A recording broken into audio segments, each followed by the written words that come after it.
The Fat Controller preferred steam engines on his railway, but he found diesels useful because they could pull either coaches or trucks. "You're versatile," he would say to them. "Real mixed traffic engines."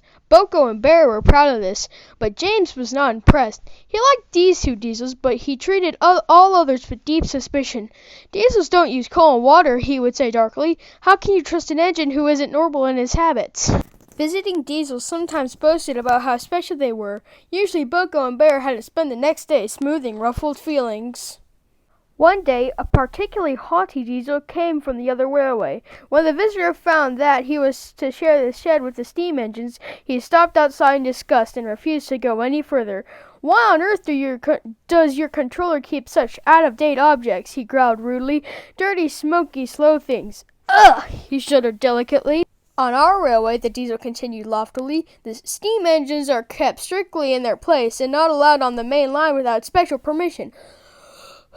Boko, who was showing the diesel round, lost patience. "Stay outside if you're so proud about it," he said crossly. "I'm going to join my friends." "I hope it's cold tonight and he can't start in the morning," snorted James. "At least someone might want to preserve us who'd need him, old stuck-up." The engines were glad when morning came. They went to fetch their trains as early as they could, and the visitor was left alone. "That's bitter," he purred to himself. "How could an engine rest in all that hissing and clanking?" The cleaning equipment and fuel supply were in the part of the shed which Boko and Bear shared. Old Stuck-up was full of self-importance that he had forgotten he would need cleaning and refueling before he went home. It was getting late when he remembered. "If I go in now while the shed is empty," he said to himself, "no one will know I've been." He scuttled forward quickly, too quickly. The rails where Bear and Boko had stood were oily, and when he tried to stop, he couldn't.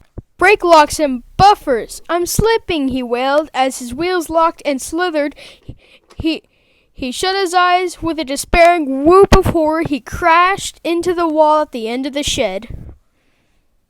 The diesel was not badly damaged, but a dreadful draft came through the hole in the wall. When the other engines came home, they heard the story from Douglas, who had cleared up the mess. "Ho, ho, ho!" chortled Henry. "Old Stuck-up came unstuck, did he? I say, Boko, what is it the Fat Controller calls you?" "Versatile," chuckled Boko, "but that isn't what he called Stuck-up. I couldn't hear all he said, but I didn't think it sounded very polite."